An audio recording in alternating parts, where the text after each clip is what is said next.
Salah satu dari bagian perjalanan spiritual adalah mengetahui sisi buruk, gelap, dan jahat yang ada pada dirimu. Dan setelah kamu tahu apa itu, kamu kalahkan dan taklukkan semua itu. Lalu serap semuanya untuk menjadikan karaktermu lebih kuat. Ya, bukan menghindari sisi burukmu atau merubahnya, tapi menyerapnya.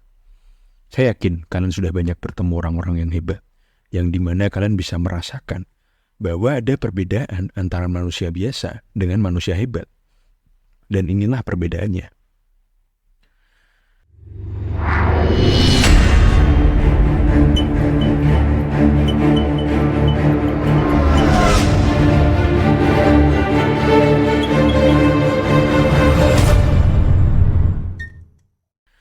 Manusia biasa, mereka yang belum bisa menaklukkan sisi gelap mereka itu naif. Dan itu kelihatan dari cara mereka berpikir, cara mereka berbicara. Dan karena mereka naif, ketika mereka kalah atau ketika mereka dimanfaatkan orang lain, mereka marah. Mereka menyalahkan orang lain, yang padahal mereka kalah karena kesalahan mereka sendiri. Sebaliknya, orang-orang hebat, mereka sudah bisa menaklukkan sisi gelap mereka, menyerapnya dan menjadikan itu semua senjata mereka. Yang berarti manusia-manusia hebat ini, mereka berbahaya. Saya ingat sebuah quote yang mengatakan, ketika kamu tidak berbahaya, kamu bukan orang yang berbudi luhur. Kamu hanya orang biasa, orang yang tidak berbahaya. Layaknya seekor ayam. Ayam tidak berbudi luhur. Ayam gak bisa apa-apa selain dimakan. Ingatlah, jika dirimu monster, tapi kamu tidak berperilaku seperti seorang monster, itu yang akan membuat kamu menjadi orang yang berbudi luhur. Tapi sebelumnya, kamu harus menjadi monster dulu. Ya, monster itu berbahaya. Kalian paham maksudnya? Kalian harus menjadi monster, tapi monster yang terkontrol. Jika kalian harus bertarung, maka kalian harus menang. Dan kalian harus memiliki keberanian untuk melukai. Tapi melukai harus ada alasannya. Itulah yang akan membedakanmu dari orang jahat. Orang jahat melukai tanpa ada alasan. Saya ulangi, jika kalian harus bertarung, maka kalian harus menang. Dan kalian harus memiliki keberanian untuk melukai. Kalian yang bertanggung jawab atas kehidupan kalian sendiri. Hidup itu mudah, tapi itu hanya sekedar hidup. Yang susah itu, hidup dengan mencapai potensi maksimalmu. Dan untuk mencapai potensi maksimalmu, kamu harus menjadi kompeten dan berbahaya. Karena menjadi lemah itu tidak baik. Tapi bukan berarti kamu harus menjadi orang jahat. Saya jadi ingat sebuah quote lagi. Bunyinya kayak gini.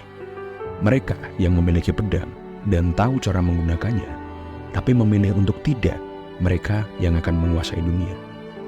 Jadi urutannya, kalian harus menjadi kuat, lalu menjadi hebat, lalu menjadi damai. Itu urutannya. Bukan malah menjadi lemah, naif, dan tidak berbahaya. Karena menjadi lemah, naif, dan tidak berbahaya hanya akan membuatmu tidak bisa menghadapi tragedi pada kehidupanmu yang akan datang. Dengan menjadi lemah, naif, dan tidak berbahaya, akhirnya kamu hanya akan menjadi orang yang dengki. Dan karena dengki itu, kamu hanya akan menjadi orang jahat. Dan inilah yang harus generasi muda dengar. Kalian harus menjadi monster. Yang di zaman sekarang, masyarakat menuntut generasi muda untuk menjadi lemah, naif, dan tidak berbahaya. Kalian dilarang untuk agresif, kalian dilarang untuk tegas, kalian dilarang untuk kejam, kalian dilarang untuk kompetitif, kalian dilarang untuk menang. Tapi semua itu salah. Kalian harus menjadi monster, dan kalian harus belajar untuk mengontrol monster itu. Ada quotes lagi nih. Orang yang tidak bisa melakukan kekejaman adalah makhluk yang lebih bermoral daripada orang yang bisa melakukan kekejaman. Tapi seorang psikolog yang bernama Jordan Peterson, dia bilang, itu salah, dan benar-benar salah. Karena ketika kamu tidak bisa kejam, kamu hanya akan menjadi korban dari mereka yang bisa kejam. Tapi bukan berarti menjadi kejam itu lebih baik daripada tidak menjadi kejam. Bukan. Maksudnya tuh, ketika kamu memiliki kemampuan untuk menjadi kejam, tapi memilih untuk tidak menjadi kejam. Yang dalam artian, berarti kamu orang yang berbahaya, seorang monster, tapi kamu bisa mengontrol dirimu sendiri. Kalau dalam seni bela diri, kebanyakan dari bela diri menanamkan pada siswanya untuk menjadi pribadi yang damai. Mereka tidak melatih siswanya untuk bertarung, justru mereka melatih siswanya untuk menghindari pertarungan. Mereka mendidik siswanya untuk kompeten dalam bertarung. Dan ketika siswanya sudah kompeten dalam bertarung, itu akan mengurangi kemungkinan siswanya terlibat dalam pertarungan. Kenapa? Karena ketika ada seseorang yang menyalahimu, kamu bisa menanggapi mereka dengan penuh percaya diri. Dan percaya diri ini menunjukkan bahwa kalian memiliki aura yang dominan. Dan biasanya cuman dengan percaya diri saja, maka konflik itu akan mereda. Maka dari itu, kekuatan yang kalian miliki dengan menjadi monster, justru itulah yang akan membawa kehidupan yang damai pada kalian. Ingat, kenali dirimu sendiri, nggak cuma sisi baik dan buruknya saja, tapi sisi jahatmu juga. Kenali, ketahui, lalu taklukkan, karena itu penting untuk perjalananmu menuju potensi maksimalmu. Oke, sekian dari kuliah kita hari ini.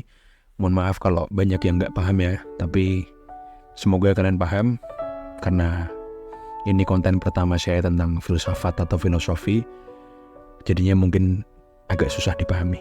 Nanti akan saya perbaiki lagi pembawaannya. Oke, sekian. Jangan lupa like, share, dan subscribe.